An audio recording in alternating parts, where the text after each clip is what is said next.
une dictée au passé, passé exprimé soit à l'imparfait, soit au passé simple.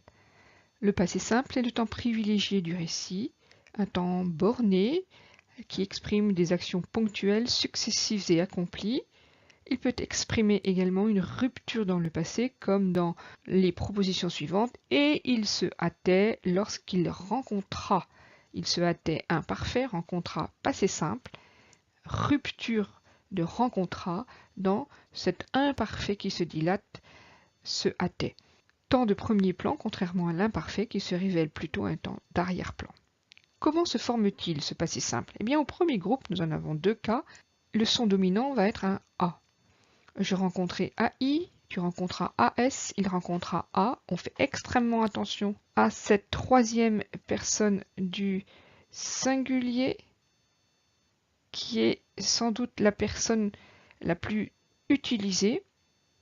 Rencontra, aida, A. Contrairement au verbe du troisième groupe de la dictée, le son dominant d'ailleurs c'est un U. Je courus US, tu courus US, il courut UT, nous courûmes accent circonflexe MES, vous courûtes U accent circonflexe TES, il, elle coururent URENT.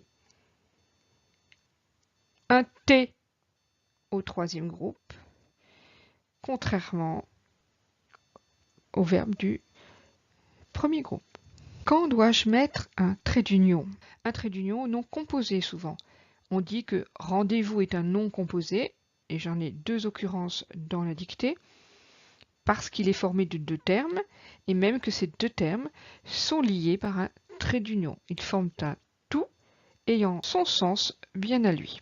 Deuxième cas de trait d'union, même. Même est lié au pronom qui précède, et il va être lié par un trait d'union. Je rappelle toutes les personnes de ce pronom personnel renforcé par même, moi-même, toi-même, lui-même, elle-même, soi-même, nous-mêmes, vous-même, eux-mêmes, elles-mêmes.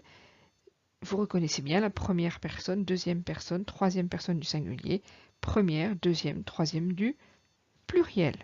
Un verbe pronominal est un verbe qui se conjugue avec deux pronoms de la même personne représentant le même être ou la même chose.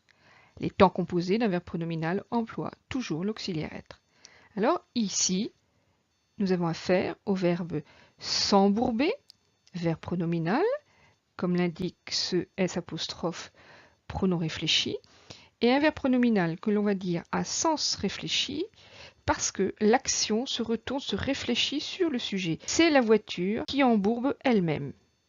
Alors, comment accorder le participe passé dans ce cas-là? Il va s'accorder en genre et en nombre avec ce pronom réfléchi, ce, ici S apostrophe, il est l'idée, quand celui-ci est uniquement complément d'objet direct. C'est bien le cas puisque la voiture embourbe elle-même. Ce S apostrophe, complément d'objet direct. Je suis obligé d'aller voir pour quel mot il est mis.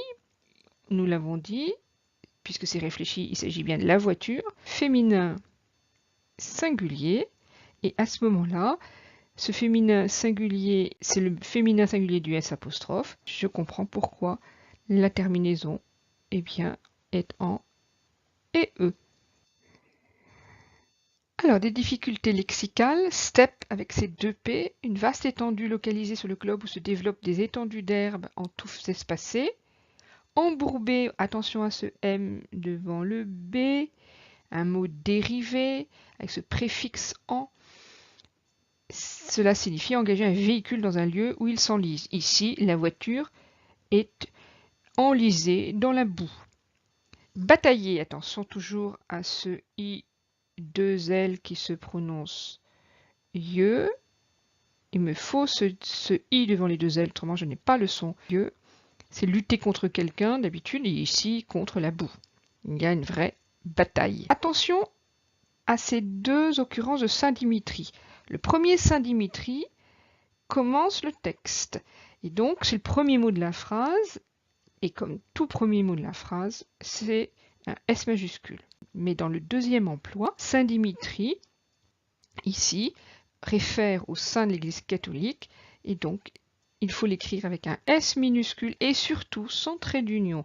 Quand vous voyez un saint avec un S majuscule et un trait d'union, c'est souvent un lieu dit. Dieu est un nom propre, toujours une majuscule, s'il s'agit de religions monothéistes, et je ne le confonds pas avec dans l'expression, par exemple, le dieu du vin.